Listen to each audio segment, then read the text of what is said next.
Moonshine Jesus, light the sky. Moonshine Jesus, baby, alright. Moonshine Jesus, a surprising delight. Moonshine Jesus, won't you shine a light?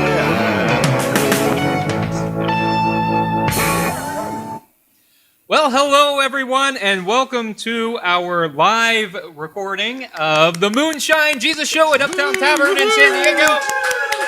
Thank you all for being here in person, and thanks for those of you who are watching online as well. We are grateful for you, glad that you could join us to talk about Stranger Things, Season 5. And Season 5 of the Moonshine Jesus Show. And the kickoff to Season 5 of the Moonshine Jesus Show. That's right, Mark. It's like an anniversary. It is. Yeah. It's special. I can tell. It feels special. It does feel special. It feels special to be together. How are you doing, Mark? I'm doing fantastic. I can't tell you how excited I am.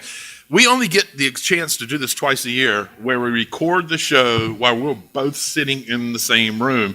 And as much fun as we have on all of our other shows, it is so much better when we're all together and we get to do it live and in person. Absolutely. It's so much fun to be together with you all. With you all. Even better. Yes, so indeed. much fun. The other time, of course, is at the Wild Goose, and we'll be there again this year. Yes, so indeed. if you can't be here in San Diego, hope you can be at the Wild Goose. Today, we are talking about Stranger Things Season 5, the second part of that season. And if you haven't seen it, just a word of warning, there will be spoilers because we don't know how to talk about it without spoiling We also like spoilers. We do. I mean, you know. It's fun. People can't make us feel guilty. Oh, well, you didn't say spoiler. I don't care. I like spoilers. That's right. We like to ruin it. Well, that's for not everyone. fair. I don't like experiencing spoilers. You just like to I do just it? like giving spoilers. Oh, okay. Yes, yeah. of course. We are brought to you by the Center for Progressive Christianity, leading the movement for progressive Christianity. We are also brought to you by the Christian Left, the nationwide ministry and community for Christian progressives and allies, and the Progressive Christian Alliance, a movement and denomination that rallies together around the principles of justice, respect, and inclusion. So today, Mark, we have drinks. I had a drink. You had a drink. I may have liked it a little too much. It's good. This is not only just a drink; it's your regular here. It is. When we come here, Yes. This is what I'm going with.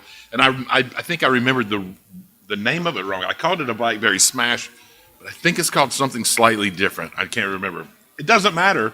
She knew what you were talking about. It's delicious. It has bourbon and it has blackberries. I don't know how you're going to go wrong. That's right. And it looked so good. It sounded so good when you described it. I decided to get one too. And what I really liked about it is it's very it's got kind of the Stranger upside Things. down. Yeah, it looks like the upside down here. We've got little particles of the blackberry floating around. It works well. So if you all want a blackberry smash or whatever it is called, You should, they're pretty good. get in the spirit. Or Get in the spirit. Or the Yes. spirits. The spirits. You should get in the spirits. Sorry. Thing. We should. I got a lot of dad jokes. So. We should lift our spirits Here we right go. now. Lift our spirits. Cheers to you, Cheers. Mark. Lift your Cheers spirits. to all There of you are. you. Yes, so glad that you're here. We're going to take a quick break, hear the theme song again, and then we'll come back to geek out a little bit.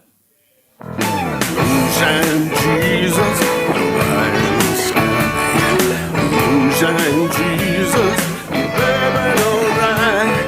Moonshine Jesus, a surprising delight. Moonshine Jesus, won't you shine? They saved it for you. A light.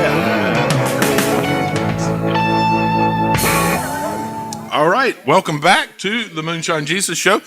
We are glad that you have joined us, particularly our live audience. We are so thankful that you are here.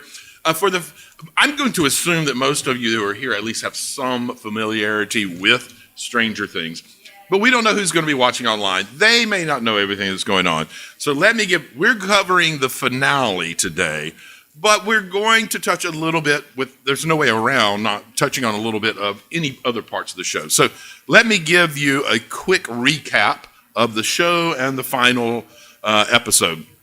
Stranger Things is a story that starts with a missing kid in a small town, then slowly reveals itself as a meditation on friendship, trauma, and what it costs to grow up in a broken world. Across 5 seasons, the monsters get bigger, The real tension is always whether love, loyalty, and courage can hold when fear keeps escalating. And the finale brings that truth to sharp focus, not by erasing damage, but by asking who these kids have become after everything they have survived. It ends less like a big victory parade and more like a hard-won exhale, reminding us that some battles change the world and some simply change us. So, couple of broad questions just about the series in general. Yes. What was your favorite character from all 5 seasons? Well, I think it changed over time. Yeah? But All right. Max. I really loved Max. Yeah. And she was not, of course, a part of the original cast. Early, yeah. Yeah, she came in season 2. 2, yep. Yes, and really, over season 3, I thought she was a lot of fun to pair with Elle. That's the season where they were at the mall, and Right. and she was like, they were out doing 80s summer things, and that was kind of fun. But really, in season 4, she was critical to that plot, Absolutely. where they're combating Vecna, the big bad, and Max is trying to combat Vecna in her mind palace while also dealing with grief and figuring out how she was. I love Max. And then in season 5, this season, she's the one who's figured out how to navigate the mind palace that Vecna has her in. She kind of mentors Holly, the younger Wheeler kid, and Max. I love Max, but I'll say, I loved the new additions to this season. Delightful Derek. Oh, delightful Derek is, come on. And Holly. Come on. They were the And stars of this season. I don't know if you've seen the interviews with the actor that plays Delightful Derek. That kid's going to go places. He's has so fun. such a personality. So He's funny. so fun. Yeah. I love him so much. I do. I hear you. How about you? Who's your favorite You know, character? early on, and I kind of have 2. Okay. And part of it's the same thing where the second one was introduced later in the series. I instantly had this connection, identification with Dustin. Yeah. I love Dustin. Dustin's so fun. The way he sees the world, the way the world interacts with him. His kind of like, I'm going to... Turn around. Look at what you see. Exactly. Perfect. Yeah. Perfect. I just love everything about him. I like his attitude. I like his approach. I like his jokiness. I like his positive attitude, even in the worst of times. Yeah. I like the way that he's willing to embrace his emotions and be real about them. I love him so much. But then, he remained throughout. I think that character, I love how they were written. I loved how he acted. It's just great. Erica. Oh, Erica. Oh my God, Erica. I mean, come on. What a personality, the snark, the intelligence, You're right. the like can-do attitude. Like, man, I love Erica. So it's close. I'd rather learn about wormholes. Yes, exactly. She's great. She's just absolutely fantastic. So for me, those were definitely the 2 that stood out the most. That I always, when they popped up on the screen, I'd feel myself smile. You know what I mean? I'm like, oh yeah, we're getting some of their action here. Excellent. Let's do this. Did you see the video? It was like the mashup between season 3 and season 4 of Erica, where she said she's talking to Murray in season 3, and she's like, I'm 9, you bald bastard. And then it cuts immediately to, I'm 10, you long-haired freak, to Eddie in season 4. Like, she's the best. Yeah. Yeah, I absolutely love her. If someone could, yes, please, that would be lovely. Sorry for those online. I'm out of my drink, and it's just That's a sin. It's not a Moonshine Jesus show if we're not constantly.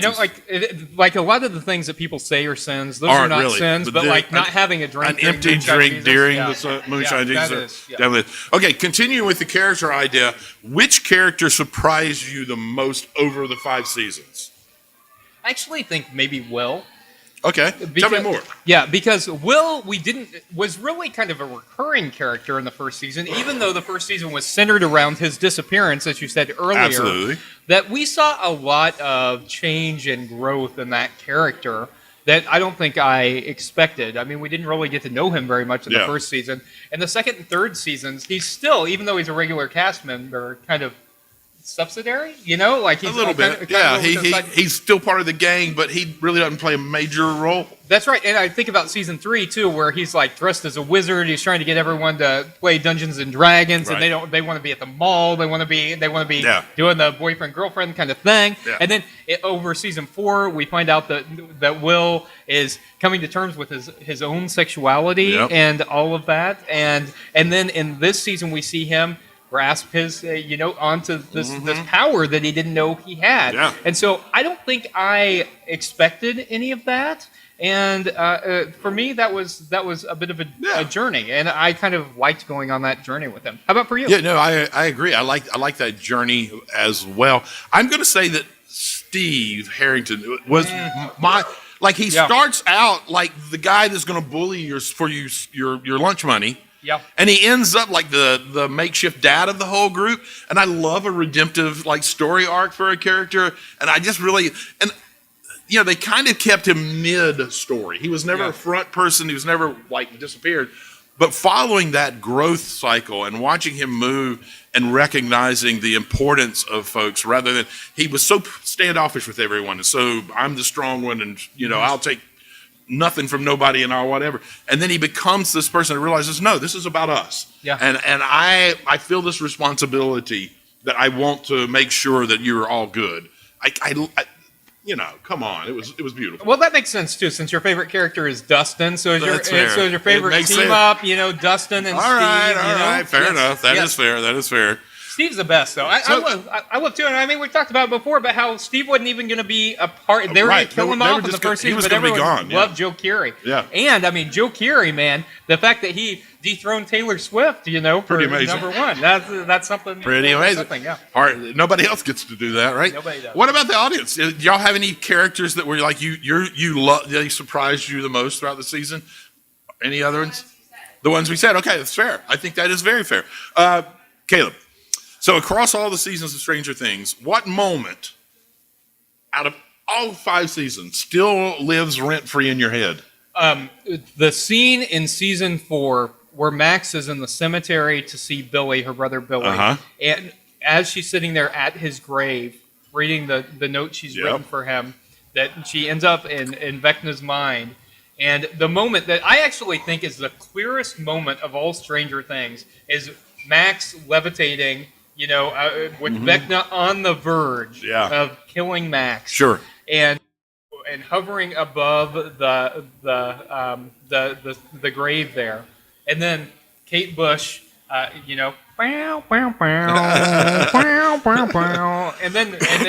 Max running there. So that scene of everyone looking up at Max, and her levitating. For me, Pretty. that's the scene for Stranger Things. How about for you? I mean, I'm still emotionally caught up in the writing on the wall from the early season of the alphabet scene on the wall with the lights and Joyce. I mean, there's just something. That was the moment that it all started feeling like, oh my God, what? Like the mystery just became, wow. What's lights flicker in my house, and I'm looking at the walls for a sign that says, buy more waffles or something like that. I don't know. Where's the Demogorgon? Everything's going. So for me, that's the moment. I can't get past it. I will randomly think of those Christmas lights over the letters and stuff. So I absolutely love that one. Okay. Moving on to not within the story, but outside the story. So the word on the street is that the Duffer Brothers are planning a spinoff. I got 2 questions about that. The first one is simply, what do you think the spinoff is going to be? There's lots of theories out there. Yeah.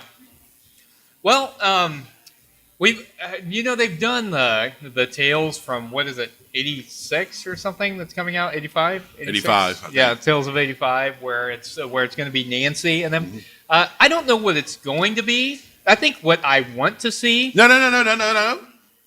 What do you think it's going to be? I don't know what it's going to be. I don't know. So I'm just going to tell you what I want. Wait, no, that's the next question. Stop it. Gonna ruin my set here. Of course I am. You're trying. That's my your best. job. You're doing your best. That is exact. I think it'll be not quite what I want. Yeah. I think maybe it'll be something like that, like maybe Nancy and Nancy doing something like the Tales from 85 or whatever.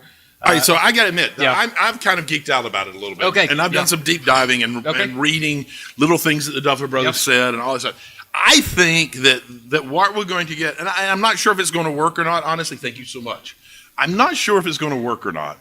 But what I think is going to happen is that piece of the mind flare that kind of sets all this off, the rock that glows and everything. I think that there are probably other pieces of the mind flare. They've gone back and they've done the 50s, we've done the 80s. I don't think the 60s matter. I think what we're going to see is a completely different story in a different part of the United States from the 90s, because one of the things that made it work was the kitschiness of the 80s and how much younger generations are kind of like infatuated with the 80s. And if you watch like society's movement, there's a movement already from the infatuation of the 80s sliding into infatuation with the 90s. And so I think that they're planning on having the piece of the mind flare show up, a piece, maybe not the same piece, show up somewhere else, and there'll be a whole new set of people who are drawn into the upside down in some way or the other in other parts of the world, and we'll have a whole new set of story and a whole new set of all of that. That's my guess. I think I do remember reading something about that. And I guess my response to that is that, that kind of pulls on some of the weakest things from the season, I think, which is the diversifying of how we got the story. And we talked about this when we did the first half of the season, that I thought it was a mistake to hold key pieces of the story in a play that most people were not going to be able to see. And so I think that actually was one of the weaker parts of the season too, is that like they didn't wrap up the story fully, because I think leaving the door open I think that all of that is intentional. I do think, and I'm not sure. I think it's intentional too. I think they're trying to create a world rather than a space. We got one town, one story. I mean, they went out to the West Coast, whatever. But I think that they are trying to do that, and I agree.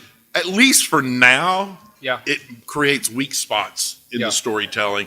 But I think in their heads, at least, they believe they're going to develop that. Okay, all right, now I'm going to give you your space. You can go where you were trying to go long before anyone asked you for it.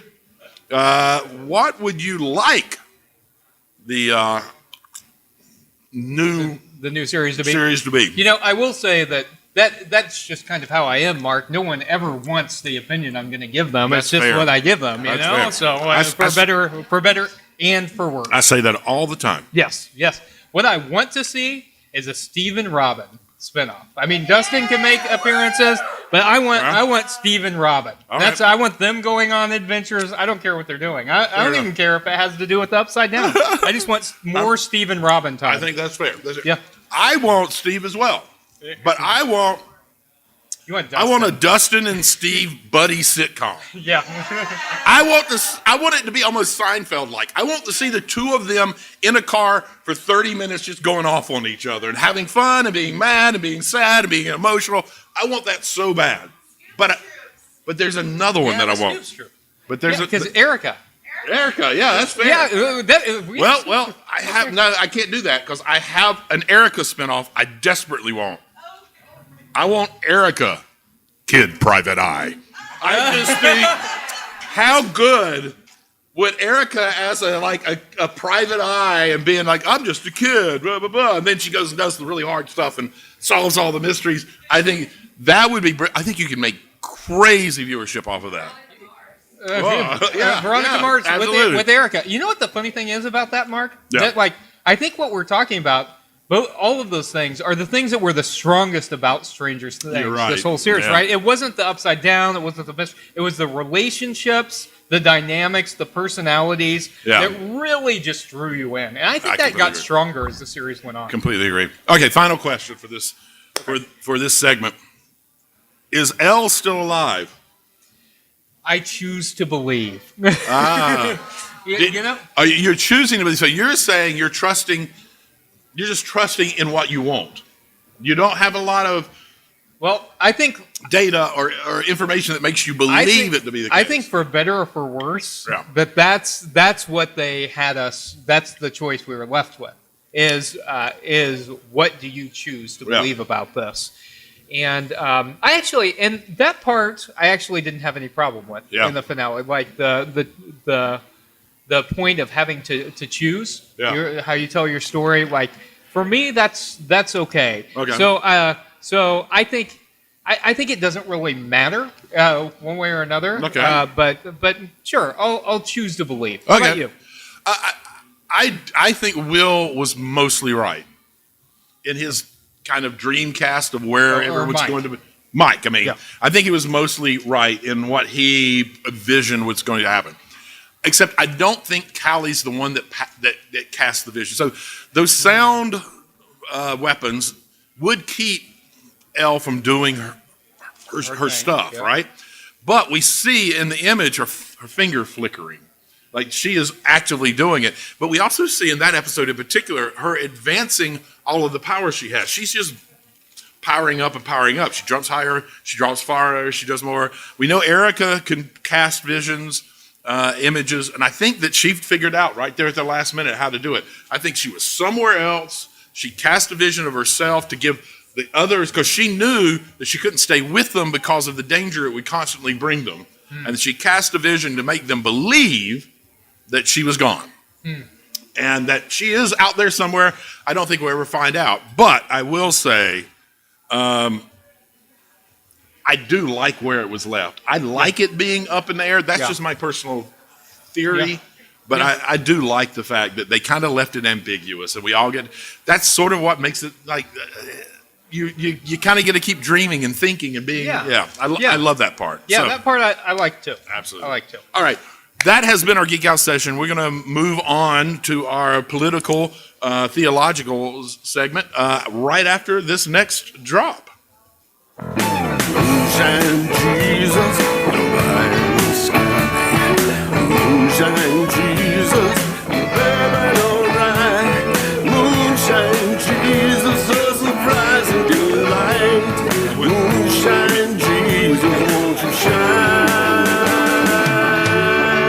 a light? All right. Welcome back to the Moonshine Jesus Show. We are entering our Theopolitico segment. That's where we talk about theology and politics. So Mark and I are geeks. We do like to geek out. Indeed. We do like to enjoy the shows, be able to talk about them. But ultimately, also theologians. We are interested in theology and politics of what happens. And so as we move into this, I've got a question. Yep. And this is something that we talked about extensively in the first half of the season, and something that I think was on a lot of people's minds. And that was, will Henry I Vecna be redeemed? And ultimately, we discovered that he is indeed, in fact, not redeemed. No. So, question for you. Did you want to see him redeemed when we got to that moment? And what does it say about human nature that he, in his words at least, chose to give in to the Mind Flayer? Yes, like I said earlier, I love a good redemption story. Maybe it's why I'm a Christian. I love a good redemption story. I don't know if I needed him to be redeemed totally. There was part of me that really hoped for it, because when you go back to the beginning of everything, when he was basically an innocent child, that feels very unfair that the circumstances of the world threw him into a place where he made choices and followed paths that ended up having him cause other people great harm, hardening him to caring about whether he caused other people great harm, and ultimately to his death. So, yeah, I guess there's part of me that did want him to be redeemed, but within the storyteller's kind of vision, I think it makes sense that he wasn't. I think what it says about human nature is how easily we are drawn to power, and how much we're willing to sacrifice to access power, because ultimately he was not remorseful in any way whatsoever. He was actually almost, when he said he chose to join the Mind Flayer, there seemed to be this little twitch, this little almost gleeful, like silent, quiet gleefulness about this was what I was doing. Of course it was. And that was all about, I knew the power I could get. I knew what I was going to be able to do and be above. And so I wish, yes, a little bit for the kid. I wish that he had had a redemption arc. for the storyline, it makes a lot of sense he didn't. And yeah, it really is about power, right? It's about being able to lord over other people.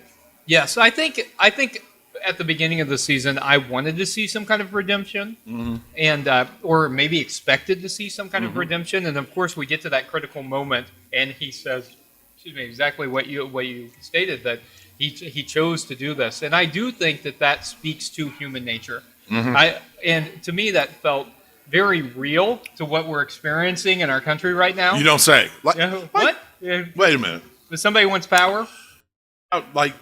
Is it football weekend, and that's why? Yes. People want to win the game. People want to win the game. There's nothing else. Not fascism. Because everything else is cool, right? Everything else is cool in our country right now. I was getting worried there. I mean, obviously, we've got leaders all around the world. We've got our own leader. We've got leaders in other places in the world where nationalism is on the rise, Absolutely. where we've got grabs for power. And so I think it does speak to the fact that I think right now we have a right to be somewhat cynical about human nature. Agreed. Because we are seeing that demonstrated. And when you say cynical about human nature, though, isn't it in some ways being forced to be more real about human nature? I guess maybe, man, it's just that I want to believe that human beings at our core are primarily good. I mean, I agree. I mean, there's a much larger story and question going on here in terms of, is it human nature? Is it human nature within the society that humans have created? And I think that's what we're looking at, is that we really are just being more real about the society that we created, the systems that we've created, put people in positions where they are more likely to lean towards that part of humanity that seeks out power and seeks out dominance. Oh, I thought as a Presbyterian you were going to say we were predestined. Predestined, that one. Well, Yeah. I understand. So, okay, Mark. That's his go-to. Like, any time that I make a point that's good, he's like, but predestination. I like to make jokes about Mark being a Presbyterian It's great. Because Mark is so he's about as Presbyterian as I am. Right, that's about right. But we have great pension plan and health care. So that's right. So, Mark, we see that at the end of season 4, kind of the upside down is broken into the real world, and we think everybody's going to kind of find out about what's really going on. Right. But what really happens is the military comes in, they cover things up, and they come up with a story. Right. And so I'm curious about that propaganda. How does that show up? And the narrative that the town ultimately believes is untrue. Is there space for misinformation or alternative narratives, or is that always a bad thing? No, it's always a bad thing. That's not, I mean, the way that historically misinformation has been used is always a bad thing.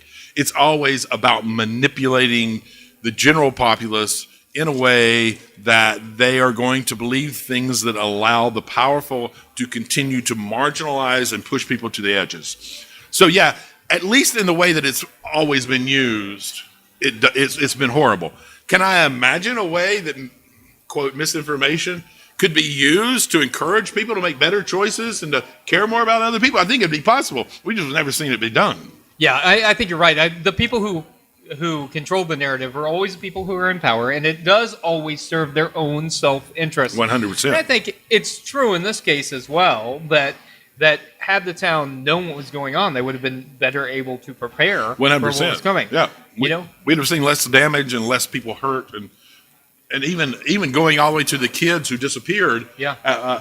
When Vecna came and started scooping up the 12 kids, I think if they had been more well-informed, the kids might have been better protected, right? But, I mean, we wouldn't have gotten to see that transformational moment where Karen Wheeler goes from being a wine mom to a Demogorgon slayer, yeah. you know? And I'm just glad she kept carrying the axe around, you know. There was, at some point... And wearing her scars, you know, with pride. I love that. Yeah, wasn't that great? Yeah. So, one of the things that we often look for, Mark, is a messianic figure in the story. Okay. Is there a Messiah figure in this one? Or is the point that salvation is communal? That's the point, yeah. It's clearly there's not one. And as a matter of fact, I kind of like the way they set it up. We spent well over 4 years believing that El would be the messianic character. And they sold that hard. And it was so hard that it was such a surprise when all of a sudden powers start popping up elsewhere. Everyone else starts jumping in. So I think it is much more real, and I think it's more real for what society is like. Christianity does a really horrible job at casting that we should look for saviors, that we should look for the one person who fixes and saves everything. I mean, here we are, we're recording this on MLK weekend, and too frequently it is looked at like the great savior, MLK. But the fact is, there was a whole organization. There were all kinds of people behind him. There were people who were inspiring, helping him think through it, figuring it out. Almost always in life, there isn't a figure that is the messianic person who redeems us and saves us from everything. It's almost always a group of people who, semi-like-minded people who wish better for the world, who gather together, make a plan, and go out and put it into action. I think that's right. I think that's certainly the story that we hear in Stranger Things, and I loved that because as I said earlier, I think the strength is the community that's built in Stranger Things. And I think this is better Christian theology. 100%. That instead of looking to a single savior whose death is salvific for all of us, if we look at the movement that was inspired by that, the way that confronted Rome, the way that inspires us to confront principalities and powers today, that the call to community work, I think, is a better call anyway. And so I actually, 100%, I really loved that piece. I agree. About Stranger Things. So I'm curious, Mark. Yeah. In the finale, what does the victory end up costing? I mean, if the final episode requires a major boss, so if we're wrong about what we choose to believe, and Elle does make a sacrifice, what does that say about the price for peace? Does the show imply that the world can only be healed through violence, or is it through self-giving? Thank you very much. Unfortunately, we'll pass it through. I'll take another two. Unfortunately, when you start talking about Hollywood, violence is always a part of redemption, which I think is one of the most harmful things that Hollywood does. Hollywood actually does a lot of great things, particularly when they're not even filming. Just the actors and the directors do a lot of great things in the world. But what they do tend to show that violence is one of the things that fixes problems. I have a massive problem with that. You know that because we talk about it all the time. Violence teaches us that violence fixes problems, which means we're just repeating violence over and over and over again. I think one of the things they lose is innocence, and I think that was important that they did that. And that sometimes that is what is required. And the innocence can be a lot of different things in real life. Sometimes it's naivete, which can be So I think part of what they're telling us is in order to be redeemed, to get to the point that it moves on, there's a lot of knowledge that you need to let go of and new stuff that you need to take in and understand the world might not have been what you thought it should be and figure out how to move forward with it, sort of. Yeah, I think that's very helpful. You know, I want to ask one more question, Mark. We're about at the edge of our time here, but this is important for me. So, one of the things that happened in this season, in the second half, is before they go into the final battle for the Upside Down, Vecna has threatened Will with his sexuality. Right? He thinks that when people find out his sexual orientation, that they're going to all abandon him. Yeah. And then there's this moment where Will decides that instead of giving into that fear, that he is going to sit down with all of his friends and his chosen family here and come out. And there's a scene where he comes out, and it was fundamentalists, conservatives really hated on that. They went and they review bombed the season because of the scene where Will comes out. I'm curious, how do you think they handled Will's coming out? How do you think that tied into the overarching premise of the season? How'd that all work for you? Okay, let me first say, I've never had to come out. Yeah. So I don't know all of the intricacies of what that feels like and why you do it and how it impacts you. I've had a kid who has had to. And so I have some clue of it. I'm going to be honest. I think they handled it wrong. He was forced into it. He did it in a room where half the people in there he barely knew. it just felt abusive in some ways to me. I'm glad that they showed him getting to the point that he was able to share that with his friends. I think that part's very, very important.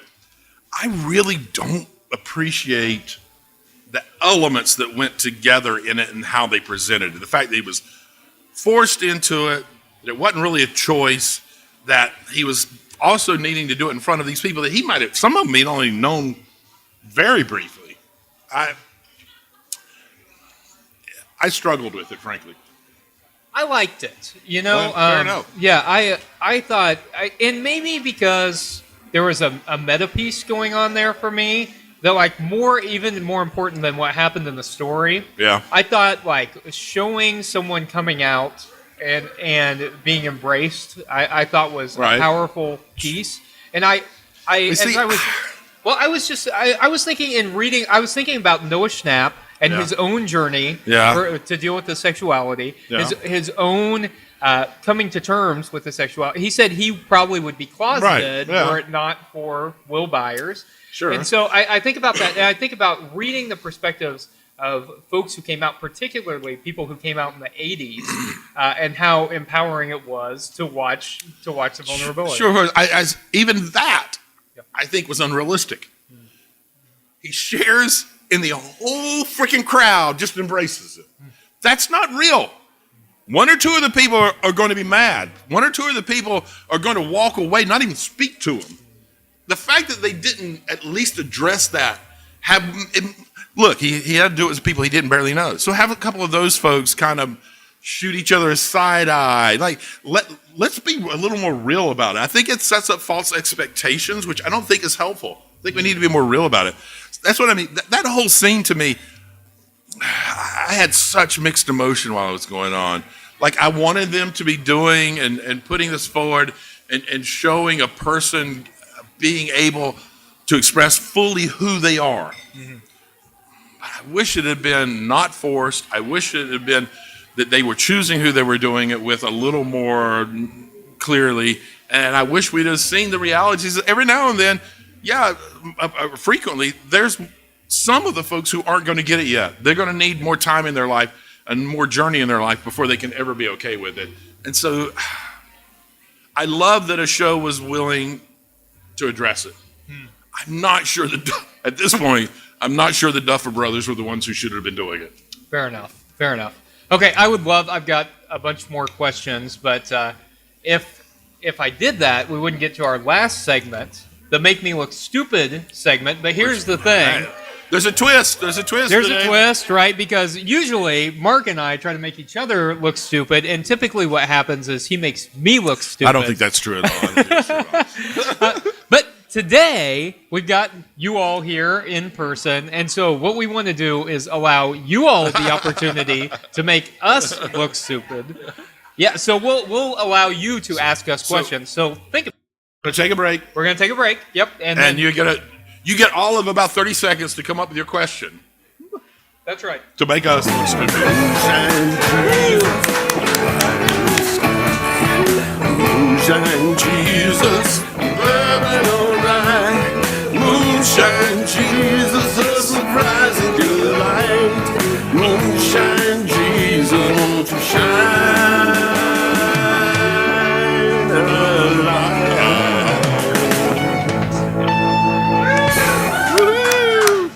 All right, welcome back to our Make Me Look Stupid segment.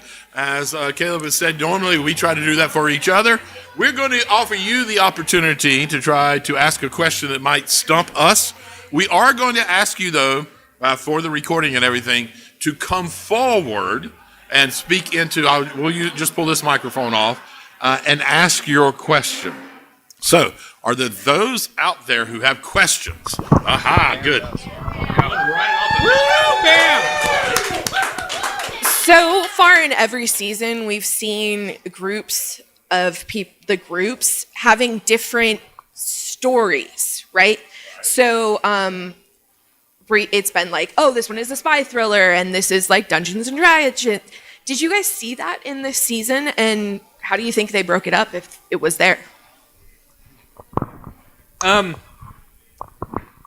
I think it was less evident this season. I don't know how you feel about Mark, but I feel like this is indicative of some of the problems that the last season faced. And I get that this season was tough. There was a ton of expectations about what they were going to do. I mean, even though it's 5 seasons, it's been almost 10 years. Yeah. And so some of us, have really grown attached to this. And, we've waited years for these seasons to come together. So I think there's a lot of expectations.